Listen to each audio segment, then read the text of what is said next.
네, 여러분 안녕하세요. 웰페이스에서 무역실무 강의하고 있는 안준호 관세라고 합니다. 오늘 저는 2025년 관세사 무역실무 총평과 해설을 진행하려고 합니다. 일단 첫 번째로 보시면 이제 총평이 나와 있는데요. 여기 보면 이제 첫 번째 이론에 대한 출제 비중이 줄어들었다라고 하는 내용을 설명했습니다. 여기 출제 비중이 줄어들었다라고 말 쓰고 끝에 보면 사실상 출제된 점수가 0점이다라고 봐도 무방하다라고 말씀드렸죠. 이번에 유일하게 하나 나온 게 있었어요. 나중에 설명드릴 텐데요. 문제 3번에 물음 2번의 첫 번째에서 보험자의 기책손해와 면책손해의 개념을 설명하라 쓰라고 나온 게 있었는데, 그게 앞에서 표현을 쓸 때 영국해상보험법 제55조에서 규정하고 있는 이런 말이 있었거든요. 그래서 사실 이론적인 내용을 설명하지 않더라도 그냥 규정을 쓰는 것도 만점이 나올 것 같아서 사실상 이론에 대한 부분이 출제가 안 됐다라고 생각을 해도 괜찮을 것 같습니다. 두 번째, 인코텀즈 2020 운송 중재 관련 문제가 출제가 안 됐어요. 저 개인적으로는 인코텀즈 2020은 올해 출제가 안 될 수도 있을 것 같다라고 생각했었는데, 운송이 전 나올 줄 알았거든요. 근데 운송도 안 나왔고 중재도 나오지 않았습니다. 결국에는 제가 흔히 말하는 3대 협약에서 50점짜리 분량이 나왔고요. 그다음 나머지 하나는 보험이었습니다. 그다음 세 번째, 보험과 UCP 600에 대한 문제가 주로 출제되었다라고 되어 있죠. 이번 시험에서는 이제 보험이랑 UCP 600에서 각각 30점씩 분량이 나왔었고요. 그다음 CISG에서 2점짜리 분량이 나왔어가지고 상대적으로 작년에 비교해 봤을 때 작년과 거의 유사한 형태로 출제가 됐었다라고 말씀드릴 수 있겠습니다. 네 번째, 대외무역법 외국환 거래법인데요. 규정이 역시나 출제가 안 됐습니다. 최근에 출제가 된 적이 거의 없었어요. 없어서 가지고 저 개인적으로도 이제 학원에서 모의고사를 출제할 때도 규정은 다 제외를 했었거든요. 근데 이번에도 규정은 하나도 나오지 않았습니다. 법이랑 시행령만 가지고 나왔기 때문에 기존의 유형과 동일하게 출제가 되었다라고 얘기할 수가 있을 것 같아요. 그래서 이렇게 종합해 보면 이런 식으로 준비하는 게 필요할 것 같다라고 제가 내용 설명을 했습니다. 역시나 협약 위주의 학습이 필요하다라는 거죠. 많은 분들이 이론에 대한 공부를 어떻게 하면 좋을지를 고민하시는 걸로 알고 있는데, 이론은 예전에는 되게 중요하게 봤었는데요. 최근에는 출제가 거의 안 되고 있기 때문에 사실 속된 말로 좀 버려도 될 것 같은 그런 부분이 아닌가라는 생각이 들 정도입니다. 또 그 전에는 20점짜리 분량, 10점짜리 분량 이렇게 나오다가 올해는 거의 0점이 된 거기 때문에 올해 이론 준비하셨던 분들은 상대적으로 허탈할 수도 있을 것 같다라는 생각을 좀 했어요. 두 번째, 기출문제를 반드시 정리를 하셔야 됩니다. 왜냐면 이번에 나왔던 문제도 그렇고요. 전에 무역실무 나왔던 문제를 쭉 보다 보면 기출문제가 반복되는 것들이 좀 있어요. 근데 올해도 그랬거든요. 올해도 기출문제만 잘 정리했다고 하더라도 거의 대부분의 내용들을 쓸 수 있었던 것이었기 때문에 개인적으로 봤을 때도 이제 무역실무는 기출문제 정리하는 것이 반드시 필요하다라고 생각이 듭니다. 그다음 세 번째, 아까 말씀드린 것처럼 대외무역법, 외국환거래법은 규정을 좀 공부하지 않는 것도 괜찮은 방법일 것 같아요. 근데 왜냐하면 대외랑 외환 같은 경우는 규정이 워낙 많기도 하고 되게 어렵게 느껴지잖아요. 양도 많고 어렵고 하다 보니까 최근에 나온 적이 없는 주제인데 이걸 시간을 들여가지고 공부를 하는 것보다는 법령을 좀 더 집중하는 것이 나을 것 같다라고 생각을 합니다. 난이도는 제가 중하라고 썼는데요. 사실 고민을 했었어요. 이거를 하라고 쓸까 중하라고 쓸까 고민을 하다가 원래는 처음에는 하라고 썼거든요. 하라고 생각을 하고 있었다가 막상 이제 개별 문제별로 난이도를 한번 따져보다 보니까 하라고 하기에는 조금 어렵게 느낄 수 있겠다 생각이 들어서 중하라고 말을 썼지만 아마도 많은 분들의 점수가 높을 거라고 생각합니다. 이번에 나왔던 문제들이 사실 이견이 없는 문제들이 많았거든요. 그냥 무슨 내용을 써라 이렇게 나온 게 많았기 때문에 그런 것들은 사실 점수 부여하는 게 굉장히 객관적이 돼요. 문제에 대한 요구했던 답안을 그대로 쓰면 만점이 나올 거고, 그러지 않은 경우는 0점이 나오기 때문에 이런 것들은 진짜 굉장히 쉽다고 얘기할 수가 있습니다. 네, 그렇게 말씀드렸고요. 이제 개별적으로 문제에 대한 해설을 하도록 하겠습니다. 첫 번째 1번 문제고요. UCP 600에 관한 물음이 나와 있습니다. 저희가 다 알고 있는 부분이죠. 화환신용장 통계규칙이라 하는 것들은 매번 시험에 나오고 있기 때문에 저 개인적으로는 저희 무역실무 시험에서는 가장 중요한 부분이라고 생각을 합니다. 그 중에서 나왔던 게 뭐냐면 19조였거든요. 19조, 그다음에 17조, 뒤에 보면 18조, 29조, 30조 뭐 이렇게 나와 있어요. 여기 25조도 있네요. 이렇게만 조로 말씀드리면은 이게 무슨 말인가 하는 생각이 들 수도 있는데 어렵지가 않았거든요. 19조에서 보면 첫 번째로 복합운송에 관한 서명 요건이 나왔습니다. 이거는 2020년도에 나왔던 문제와 똑같은 거거든요. 2020년도에 뭐가 나왔었냐면은 5점짜리 문제 중에 하나로서 복합운송 증권이라 부르는 이 서류 있죠. 적어도 두 가지 이상의 서로 다른 뭐 복합 운송 방식이 결합된 운송 서류라고 하는 것들이 그러니까 요구되는 수리 요건 6개를 쓰라고 나온 게 있었는데 그 중에 첫 번째로 해당되는 겁니다. 서명 요건이고 환적의 의미라고 나오는데요. 이 환적이라 하는 것들도 2020년 당시에 선화증권의 그 환적에 관련된 문제가 나온 적이 있었단 말이에요. 사실 19조 그다음에 여기 그 19조에 나와 있는 이 내용은 2020년도에 나왔던 기출 문제와 똑같은 문제라고 해도 문제가 없습니다. 무방하다 말씀드릴 수가 있을 것 같아요. 25조 뒤로 가면 특성 수령증의 서명 요건이라 써 있는데 이것도 사실 19조에 나와 있던 서명 요건이라 하는 것을 보면 같이 정리하면 됐던 거였기 때문에 그냥 쉽게 정리가 가능했을 거라고 생각이 듭니다. 하나씩 보면서 말씀드리죠. 물음 1번에 여기 보면은 이제 이거 나오죠. 뭐 중요한 표현은 아니지만 운송서류는 명칭을 어떤 걸 사용하는지는 불문하고 있습니다. 그러니까 서류 자체의 명칭은 불문한다라고 하는 거고요. 중요한 건 요거죠. 운송인의 명칭을 반드시 표시하고 있어야 됩니다. 운송서류상의 운송인 누군지를 알아야 책임을 이제 가릴 수가 있는 거기 때문에 그런 거고요. 그다음 서명권자의 서명이 있어야 한다라고 말을 쓰는데 이게 되게 어렵지 않거든요. 여기 보면 서류 중에 기본적으로 운송인이 다 들어가고요. 그다음 운송인의 기명대리인이 들어가는데 해상까지 가능한 것의 경우는 선장이라고 하는 게 추가가 되거든요. 그래서 운송인, 그의 기명대리인, 그다음에 선장, 그의 기명대리인 이렇게 들어가는 겁니다. 다만 기명대리인 같은 경우는 이 표현을 누구누구를 위한 또는 누구누구를 대리하는 이런 말을 붙이고 있거든요. 이렇게 정리하시면 되는 거고, 그다음에 대리인의 서명, 그러니까 운송인 등의 서명은 내가 누군지, 내가 누구로서 서명을 하는지가 특정이 되어 있어야 돼요. 예를 들면 뭐 안준호라 썼을 때 내가 누구다라는 거 있죠. 나는 뭐 선장이다, 뭐 운송인이다, 또는 뭐 그의 대리인이다 이렇게 하는 것을 특정하게 되어 있는 거고요. 그다음 대리인의 서명이 있다고 했을 때는 역시나 누구를 대리하는 것인지를 적도록 하고 있다는 거죠. 굉장히 평이했다고 말씀드릴 수가 있겠습니다. 그다음 환적의 의미라고 나오는데 뭐 사실 환적의 의미 또는 환적의 정의라고도 말할 수가 있겠죠. 주의해야 될 부분은 이겁니다. 여기 나와 있는 신용장 거래할 때 환적은 이게 핵심이거든요. 신용장에 기재된 이 말이 반드시 있어야 되고요. 그다음 물건을 출발하는 곳에서 도착할 때까지 중간에 이렇게 물건을 내렸다가 옮겨지는 것을 말한다라는 거기 때문에 양하와 제적제라는 표현이 들어가죠. 양하, 제적제. 그렇죠. 하나의 운송 수단에서 다른 운송 수단으로 다시 적재하는 걸 말한다라는 겁니다. 발송지부터 최종 목적지까지라고 나왔던 거는 얘가 복합 운송 방식이기 때문에 여기 물건을 실는 방식, 그러니까 선적하는 방식이 여러 가지가 나올 수가 있어서 이렇게 말을 쓴 거고요. 운송 도중에 하나의 운송 수단으로부터 다른 운송 수단으로 재적재를 하는 것을 환적이라고 정의하고 있습니다. 다음 뒤로 가면 특성 수령증의 서명 요건이라 나오는데 여기 보면 A항이라고 써 있거든요. 앞서 보시면 문제 1번에 있잖아요. 물음 1번에 보시면은 물음 1번에 첫 번째 보면 A항 1호라고 하는 게 있었어요. 근데 25조 같은 경우는 A항이라고 나왔기 때문에 이 1호와 2호를 모두 쓰라는 것으로 이해를 하시면 좋겠습니다. 그래서 여기 보니까 얘만 쓰면 되는 거 아닌가라고 생각할 수도 있는데요. 뒤에 나온 2호까지 여기 A항에 들어가는 거기 때문에 아마 출제자는 두 가지 모두를 의미하는 걸 수도 있다고 생각이 들어요. 물론 뒤에 나와 있는 이거 있죠. 2호 같은 경우는 사실 서명이랑은 좀 주제가 좀 다를 수가 있긴 하지만 어쨌든 물어본 주제 자체가 내용 자체가 A항 이렇게 줬기 때문에 조금 다 쓰는 것이 좋겠다라고 생각이 든다는 거죠. 여기 보면 이렇게 나옵니다. 아까 똑같이 운송인의 명칭을 표시하는 것과 동일하게 특송배달 업체의 명칭을 표시하게 되어 있고요. 그 다음에 물품이 선적되기로 기재된 장소에서 기명된 특송배달 업체가 스탬프 또는 서명하도록 하고 있는데 제가 개인적으로 이렇게 얘기를 했었거든요. 근데 저는 강의를 하고 있으니까 강의할 때 여기 나온 25조는 앞에 있는 운송 서류와 서명 요건이 좀 다르다라는 말씀 드린 적이 있었어요.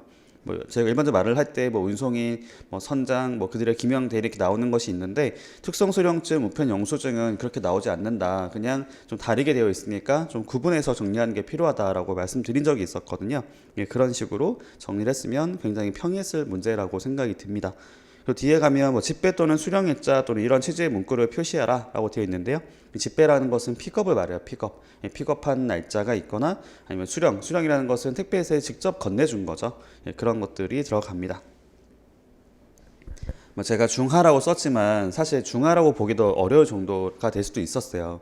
나 기출 문제를 그냥 정리를 했고 그에서 그거 내용을 바탕으로 해가지고 다른 것도 정리를 같이 했다. 그럼 사실 하가 되는 거죠. 굉장히 평이했던 문제라 볼 수 있습니다. 물음 2번의 경우는 17조하고 18조가 나오는데요. 17조는 사실 그동안 시험에 잘 나온 적이 없었던 주제였는데 저 개인적으로는 한 번쯤은 나올 것 같다라고 생각을 했었거든요. 왜냐하면 요즘에는 이렇게 나열형의 것들이 많이 나오기 때문에 이런 것도 충분히 출제가 될 수 있을 거라고 생각했습니다. 원본 서류 수리 요건이라 해가지고요. 은행에서 이런 다음과 같은 서류를 원본으로 수리한다라고 돼 있는데 이런 표현이 있거든요. 서류 자체에서 달리 표시하지 않는다면 이런 조건들이 붙는 것들이 있어요. 첫 번째로 나와 있는 거는 요거죠. 서류 발행자가 작성한 거다라는 겁니다. 손으로 작성을 하든 타이핑을 치든 구멍을 뚫든 스탬프를 하든 이런 게 들어간 거고, 두 번째로는 요거죠. 원본 서류 용지 위에 작성된 것으로 보이는 겁니다. 그러니까 서류 자체를 봤을 때 얘는 원본인 것 같다 이런 것들이 있거든요. 참고로 말씀드리면 저 에어웨이빌 같은 거 있잖아요. 또는 BL 이런 것들은 색깔이 달라요. 원본 같은 경우는 종이 색깔이 따로 있거든요. 흰색이 아닙니다. 그런 것들을 얘기할 수 있겠고요. 그다음 세 번째, 이것도 어렵죠. 원본이라는 표시가 있는 것인데, 그러니까 누가 봐도 서류상에 오리지널 써 있어요. 원본이라는 표시가 돼 있으면 얘 원본이구나라고 생각할 수 있잖아요. 근데 앞에 보니까 조건이 있습니다. 그 말이 참 어렵게 돼 있는데 쉽게 말하면 이런 거예요. 적용되지 않는 것으로 보이지 않는다면 이 말인 거죠. 비록 오리지널이라 써 있긴 하지만 걔 자체가 원본이다라고 이제 적용이 안 된다. 원본이라고 표시되어 있지만 원본이 아니다라고 되어 있는 것이 아니라면 이런 말이 쓴 거거든요. 참 말이 어렵게 써 있습니다. 그죠? 아무튼 내용은 그러했습니다. 이렇게 나왔던 거고요. 제가 봤을 때는 개별적으로 각 2점씩 배점이 되어 있을 거다라 보고요. 발행 요건이 4가지거든요. 각 1점씩 배점되어 있을 거라 봅니다. 상업성장의 발행 요건은 굉장히 쉬워요. 이건 수익자가 발행해야 되고요. 개설 의뢰인 앞으로 발행해야 되고요. 그다음에 같은 통화로 발행해야 되고 서명될 필요는 없습니다. 왜냐하면 서명이라 하는 것들은 기본적으로 당사자가 아닌 제3자, 그러니까 신용장 거래 당사가 아닌 사람에게 요구되는 거기 때문에 상업성장은 수익자가 발행하는 거라서 이 유효성에 대한 의심을 할 필요가 없거든요. 이렇게 나오고요. 다만 이런 것도 챙겨보셔야 되죠. 뭐뭐를 제외하고는 요거는 양도 가는 신용장을 말하는 거였습니다. 여기도 제가 중하라 썼지만 사실 17조 내용 때문에 내가 중하로 쓴 거지 이것도 하에에 해당되는 거라 볼 수가 있겠어요. 17조 내용은 정리한 적이 있었다. 그럼 굉장히 쉬운 거죠. 근데 17조 내용은 내가 정리를 따로 안 해봤었다. 즉흥적으로 시험장 당일에 가서 그 장소에서 생각하는 거 쓰려고 한다. 그러면 분명히 감점이 될 겁니다. 이거 생각보다 좀 복잡하기보다는 생각보다 정리가 하는 게 어렵거든요. 그 부분을 말씀드렸고요. 그다음 29조랑 30조 나오는데 30조도 시험에 나왔던 적이 있었던 주제여서 굉장히 평이했다고 생각합니다. 29조도 저희 시험에 나온 적이 있었던 주제예요. 옛날에 좀 어렵게 나온 적이 있었거든요. 선적기일, 그다음 제시기일, 유효기일 이거하고의 연관관계, 상관관계를 설명하라라고 나온 적이 있었는데 그런 형태가 나온 건 아니고 그냥 29조를 통째로 쓰세요. 나왔던 겁니다. 굉장히 평이했던 문제라고 할 수가 있겠고요. 요게 핵심이죠. UCP 636조에서 언급된 사유 외의 사유입니다. 36조는 해당이 안 된다라는 거예요. 불가항력의 결과에 따라서 은행이 영업을 멈춘 날, 영업하지 않는 날은 그거 빼고 다른 이유로 영업을 하지 않았을 때는 이게 연장이 되는 거죠. 연장. 주의할 거는 제시은행이라고 하는 겁니다. 제시은행이라고 하는 거죠. 그러니까 수익자가 서류를 제시했는데 제시를 받은 은행이 영업을 하지 않고 있으면은 당연히 심사를 할 수가 없게 되잖아요. 그러면 이어지는 다음 첫 영업일까지 자동으로 연장이 됩니다. 연장이 됐을 때는 이제 사실 여기 뒤에 나와 있는 것처럼 개설은행 또는 확인은행은 얘가 제때 제시된 거를 모를 수가 있잖아요. 그러니까 연장이 되고 나서 그 이후에 연장이 된 날짜에 제시가 됐다라고 이제 표시를 하지 않으면은 그런 사실을 알 수가 없게 되거든요. 그런 것들을 반드시 기재한 표지 서류를 제공하도록 하고 있어요. 그러니까 개설은행 또는 확인은행이 그 사실을 알 수 있도록 하라는 것이고, 뒤에 보면 선적일자는 당연히 연장이 안 되는 거죠. 선적은 쉽게 말하면 이런 겁니다. 물류라는 거는 이게 쉬는 날이 없어요. 그냥 24시간, 그다음 365일 매일 돌아가는 것이기도 하고, 은행이 쉬는 거랑 운송인이 운송하는 거랑은 전혀 상관이 없잖아요. 그래서 그 부분은 이제 맨 마지막에 들어가 있고요. 그다음 신용장 금액 수량 단가의 허용이라 나오는데 30조 나와 있는 거는 그거죠. 계산 수량 조건, 과부족 용인 조건이라 양인 약관이라 하는 거하고, 그다음 맨 끝에 나와 있는 거는 이제 감액을 허용하는 것이 나오거든요. 여기 보면 이제 금액, 그다음에 수량 단가와 관련해서 계산이란 표현이죠. about approximately란 표현이 있을 때는 10%를 초과하지 않는 범위에서 이제 허용하는 것이고, 두 번째 과부족 용인이잖아요. 여기 보면 포장 단위 또는 개별 단위로 기재하지 않고, 이 말은 벌크 화물 형태여야 한다는 것이고요. 그다음에 청구한 금액의 신용장 금액을 초과하지 않는 경우라면 5%인데 얘는 수량만 인정이 되는 겁니다. 세 번째 나와 있는 거는 아무런 문제가 없는 거죠. 전량 선적되고요. 그다음에 단가도 감액이 안 됐어요. 그리고 위에 나와 있는 비항도 적용이 안 된다고 해요. 그리고 분할 선적이 허용되지 않는다 하더라도 결과적으로 금액의 5% 이내 편차는 허용한다라고 되어 있거든요. 이거는 저희가 그거죠. CFR, 이것도 한번 생각해 보시면은 뭐 C조건도 있죠. CFR, CIF, 뭐가 있을까요? CIF, CFR, 뭐 CIP 뭐 이런 거 나오잖아요. 그런 것들은 어떤 게 들어가는 거냐면, 처음에 이제 물품 가격에 운송료하고, 운송료라 부르는 운임이랑 보험료가 산정이 된 건데, 이 운임과 보험료는 선적 전에 이게 확정이 안 될 수가 있거든요. 그러니까 예상치 있잖아요, 예상치. 그러니까 운임이라 하는 것들이 실제로 발생한 값이 아니라 이 정도 발생할 거다라고 가정을 하고, 그만큼을 물품 금액으로 해가지고 거래를 하는 것이 있었는데, 나중에 보니까 실제로 발생된 것이 더 적을 수가 있거든요. 그걸 감안해 준 겁니다. 그래서 원래 처음에 계약했던 거래상에 나왔었던 물품 가격보다도 더 금액이 내려가는 일이 발생하더라도 그걸 허용해 주겠다라고 하는 것이 바로 요거거든요. 5% 이내 편차는 허용한다라는 거. 굉장히 평이했던 문제라고 할 수가 있겠습니다. 넘어갈게요. 여기까지가 60이었던 거고, 문제 이번의 경우는 CRSG인데, CRS도 사실 되게 평이했다고 할 수가 있어요. 좀 제 말을 이번에 처음 못 보신 분들은 평이했던 말 계속 들으면 기분 나쁘실 수도 있는데, 그러니까 솔직히 제가 보기엔 평이했다고 느껴집니다. 굉장히 쉬웠다. 그래서 웬만큼 공부를 열심히 하신 분들은 진짜 올해 무역신문은 정말 도둑점을 목표로 해도 될 것 같다라는 생각이 들거든요. 여기 뭐 가볍게 말씀드릴게요. 물음 1번에 보면 영업소의 의미, 뭐 도달의 의미, 물품의 인도시기라고 되어 있는데, 이 영업소의 의미라는 거는 두 가지가 들어가죠. 영업소가 두 가지 이상 있을 때는 어디로 영업소로 할 거냐, 그다음에 두 번째로는 영업소가 없을 때는 어디로 할 거냐라는 게 나오는 거고요. 여기 보면은 이런 거죠. 계약 및 이행과 가장 밀접한 관련이 있는 곳이 영업소가 된다라고 되어 있는데, 앞에 보면 뭐뭐를 고려하여 이런 말들이 있거든요. 그다음 그 앞에 시점도 있습니다. 계약 체결하기 전, 계약을 체결할 때 이렇게 말이 붙는 게 있으니까 요거는 주의할 게 하나가 있긴 하네요. 뒤에 요것만 쓰시면 안 되고, 여기 보면 세 개로 끊을 수가 있거든요. 이런 식으로 나눠져 있는 것들을 반드시 좀 나눠서 정리를 하는 거를 추천을 드립니다.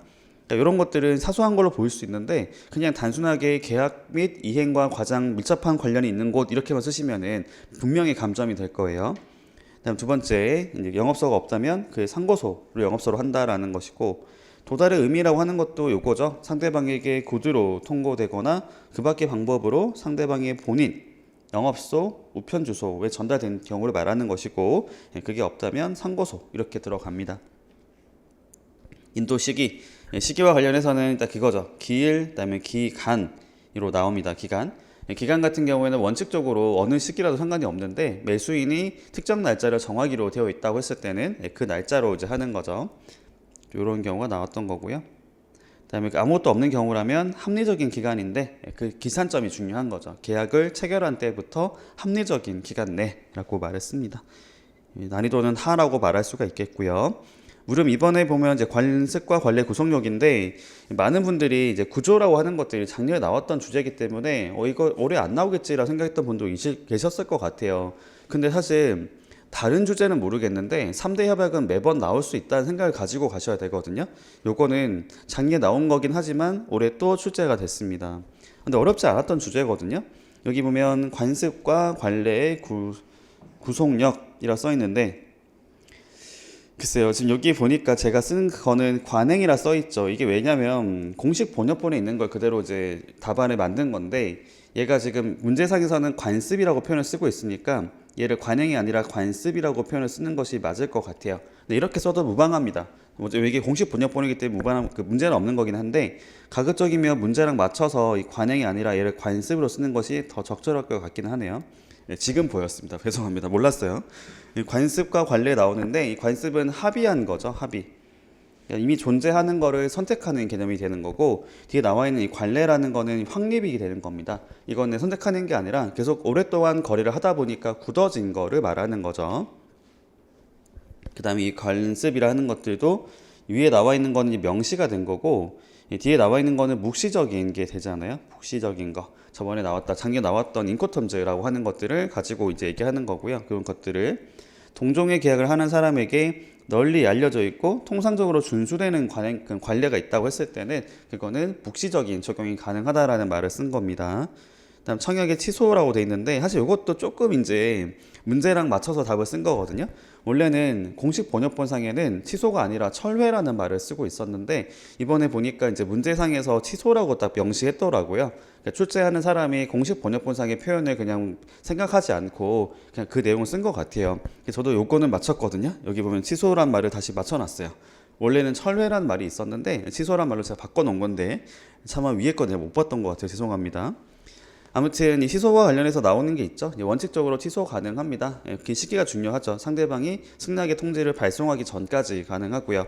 근데 이 항에 가서 보면은 취소될 수 없다라고 해서 이제 확정 청약 얘기를 하는 것도 있고, 그러니까 이거 그거죠. 기획이 바로 확정 청약이고요. 두 번째로 나와 있는 거는 상대방이 청약을 신뢰해서 행동했다는 겁니다. 신뢰하는 것이 합리적이고 이렇게 나오는 거죠. 이 부분까지 정리가 됐을 거라고 생각합니다. 넘어갈게요. 문제 3번은 영국해상보험법인데요. 이 보험이랑 요거랑 이제 ICC가 나왔는데 작년에 영국해상보험법에 대한 문제가 나왔기 때문에 아마 올해는 출제가 안 될 수도 있겠다라는 생각 저도 했었고 많은 분들이 했을 수 있는데 근데 올해 나왔던 문제가 어려웠던 문제는 아니었어요. 굉장히 평이했던 문제여가지고 사실 되게 쉬웠다고 말을 할 수는 있습니다. 뭐 현실존손, 추정존손 나와 있고 뭐 귀책손해, 면책손해 써 있는데 사실 귀책손해란 말을 잘 사용하지는 않고요. 귀책손해란 말보다는 저희가 보상손해 또는 담보손해 이렇게 말을 쓰거든요. 그냥 그 내용을 그대로 쓰세요라는 거였고 그다음 세 번째로 나와 있는 ICC 2009잖아요. 면책위험 쓰세요. 이거 충분히 누구나 예상할 수 있었던 문제입니다. 저 개인적으로도 이제 제가 모의사를 할 때 맨 마지막 바로 전회차 때 요걸 냈었거든요. 이 면책 사유 있잖아요. 물론 이건 똑같이 문제를 낸 건 아니었지만 사실 저도 이거 나온다고 생각하고 있었어요. 나올 수 있다고. 왜냐면 나열형의 것이기 때문에 이게 뭐 그쵸. 나열형의 것이기 때문에 당연히 요즘 유형을 봤을 때는 충분히 출제가 가능한 주제였다라고 말을 할 수가 있겠습니다. 근데 좀 특이한 게 하나 보였던 게 뭐냐면 여기 현실존손 세 가지라고 써 있잖아요. 얘가 이 하나의 조 안에 이렇게 나눠져 있거든요. 제가 임의로 지금 번호를 붙인 거예요. 보험 목적물이 파괴되거나 그다음에 그렇죠? 종류의 물건으로서 존재할 수 없을 정도로 손상을 입은 경우 세 번째, 회복할 수 없도록 점유율을 박탈당하는 경우라 써 있는데 여기 1번, 2번, 3번은 제가 임의로 붙인 거거든요. 이게 조 하나에 이렇게 같이 있는 것들을 이제 나눠서 물어본 거였어요. 이렇게도 물어보더라고요. 두 번째, 추정존손 써 있는데 얘는 60조에 나와 있는 거라 써 있잖아요. 두 가지 경우로 쓰라고 돼 있거든요. 이거 보시고 좀 착각하면 안 되는 게 뭐냐면, 오해하면 안 되는 게 뭐냐면 저희 보통 시험을 보잖아요. 그러면 이 두 가지 경우, 뭐 세 가지 경우 말을 했을 때 보통의 경우에는 이 호를 갖고 말을 하는 경우가 많아요. 호라든지 아니면 이 항을 갖고 말하는 게 많거든요. 특히 이번에 관습법도 그렇게 나왔을걸요. 보시면 그렇게 막 항이나 호를 갖고 말하는 게 있지 단순하게 무슨 서유라고 했을 때 뭐 이게 뭐 각 호에 있는 것들을 그러니까 뭐 이렇게 뭐라고 할까요? 전체 중에 두 개만 쓰세요 이렇게 나온 게 아니라는 겁니다. 만약에 그런 의도를 가지고 있었던 거라면은 분명히 문제에서 얘기를 했을 거예요. 두 가지 경우를 쓰라고 나오는 게 아니라 그 경우를 두 가지만 쓰세요. 이렇게 쓰면은 그 말이 맞죠. 전체 그 내용 중에서 두 개만 골라서 쓰세요. 두 개만 쓰세요란 표현이 있었을 때는 그런 말이 맞거든요. 근데 그게 아니라 여기 보면 두 가지 경우를 각각 쓰시오 돼 있는데 세 가지 경우라고 하는 것들의 점수를 생각해 보면 3점이거든요. 그럼 나머지는 7점이 된다는 거잖아요. 근데 생각해 봤을 때 이 두 가지 경우인데 7점을 준다는 거는 3.5점씩 배점을 할 수밖에 없는 건데 그렇게 할 수가 없거든요. 보통은 2점씩 배점을 한단 말이에요. 많이 줘도 1점 또는 2점을 주기 때문에 이게 뭔가 단순하게 두 가지만 쓰라고 하는 게 아닐 것 같다라는 생각을 하시면 좋지 않았을까라는 생각을 합니다. 여기 이제 보면 항이 두 가지거든요. 진짜 어이가 없죠. 항이 두 가지여서 두 가지 경우라고 문제를 만든 것 같아요. 절레절레. 아무튼 좀 명확하게 문제를 내면 좋겠습니다. 개인적으로 생각이지만 그냥 뭐 차라리 그럴 거면은 60조 1항과 2항을 쓰세요. 이렇게 쓰면 얼마나 좋았을까요?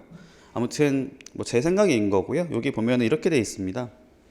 요것도 보면은 현시 존손이 불가피한 것으로 생각이 되거나 비용이 지출된 경우에는 여기 보면은 합리적으로 포기된 경우죠.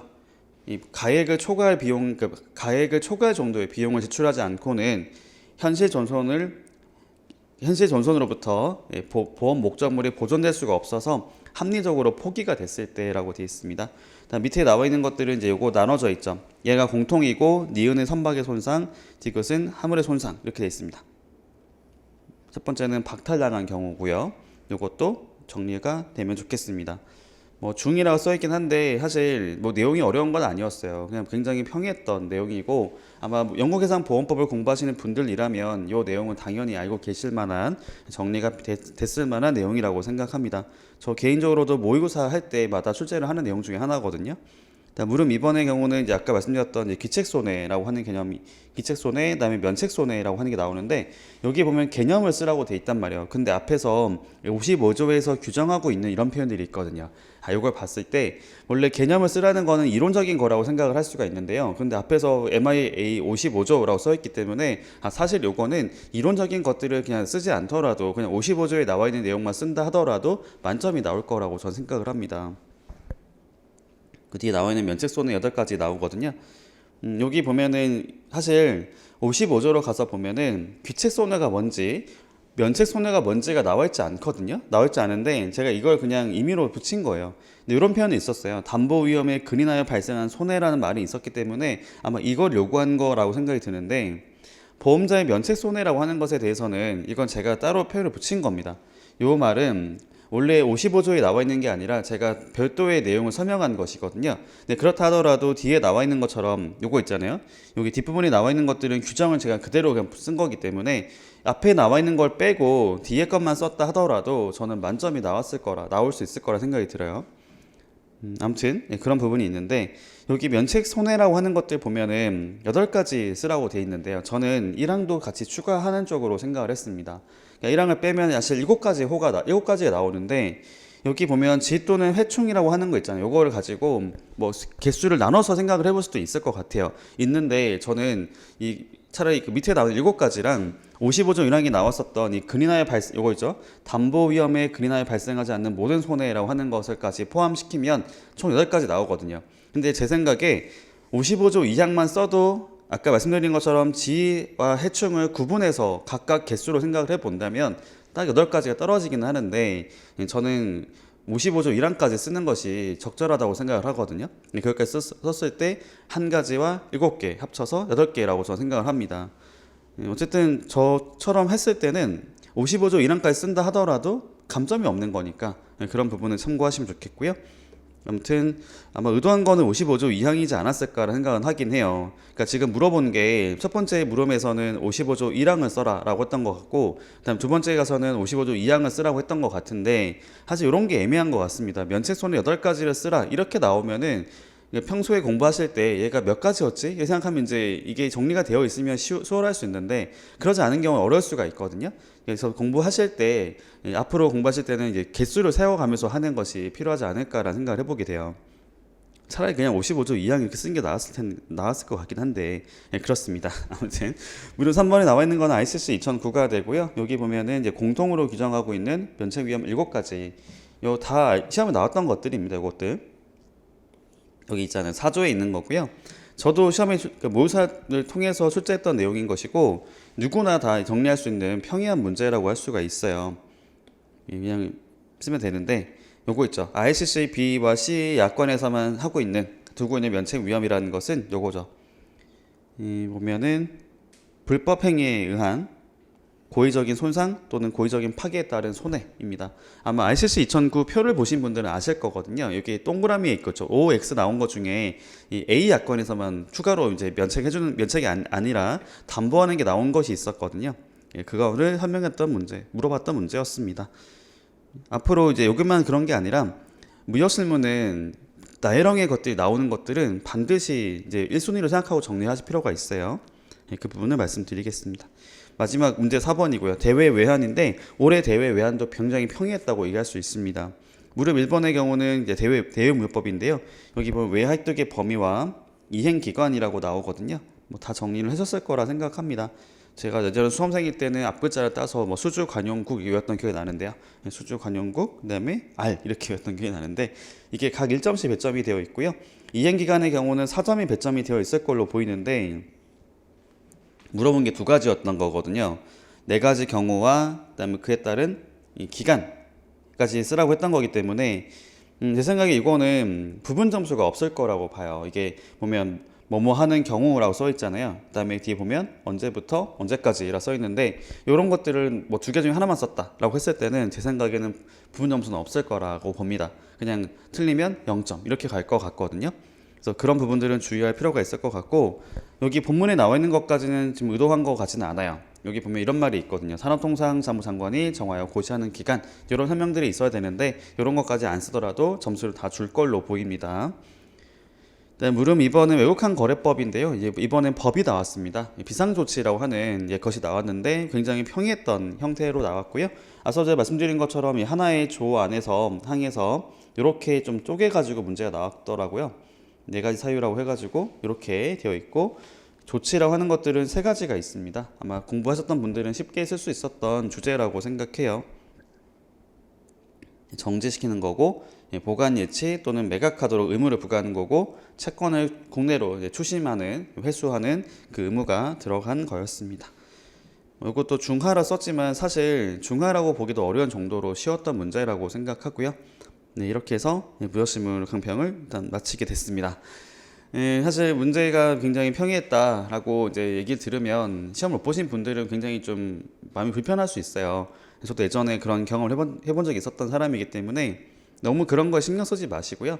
어쨌든 지금은 내 손을 떠난 상태가 되는 거잖아요. 내가 시험을 보고 나서 어쨌든 내가 최선을 다한 거를 그냥 제출한 상태가 되는 거기 때문에 뭐 주변에서 시험 잘 본 것 같다, 뭐 쉽다고 하더라 이렇게 하더라도 그런 걸 개의치 마시고 그냥 여러분들이 그냥 그동안 내가 잘 썼다면 그걸 믿고 가시면 좋겠고요. 그다음에 무역실무는 생각보다 점수를 잘 주는 과목이기 때문에 아마 올해도 웬만해서는 무역실무 점수는 잘 나오지 않을까라고 생각합니다. 그 말인즉슨 무역실무 자체로서는 합격 여부를 가르지는 않을 것 같다라는 거죠. 그러니까 다들 잘 보면 그게 크게 차이가 안 나잖아요. 뭐 저희가 남들보다 잘 볼 필요가 있다고 하더라도 평균 60 넘으면 다 합격이거든요. 그래서 제 생각에는 무역실무는 거의 대부분이 고득점을 좀 기대도 되지 않을까라고 생각합니다. 뭐 제 생각에 작년 기준으로 말씀드리면은 올해 뭐 시험을 괜찮게 본 것 같다라고 하시면은 80점, 90점 가까이 나올 것 같거든요. 평균적으로는 한 70 가까이 나오지 않을까 생각이 들기 때문에 오히려 다른 과목이 제가 이제 보기에 문제가 될 것 같아요. 뭐 관세표라든지 이런 거 있죠. 그런 것만 문제가 없기를 좀 생각하고 계시면 좋지 않을까라고 생각을 해봅니다. 아무튼 전 이렇게 해서 올해 무역실무 총평을 마치도록 하겠습니다. 시험 보느라 고생 많았습니다. 감사합니다.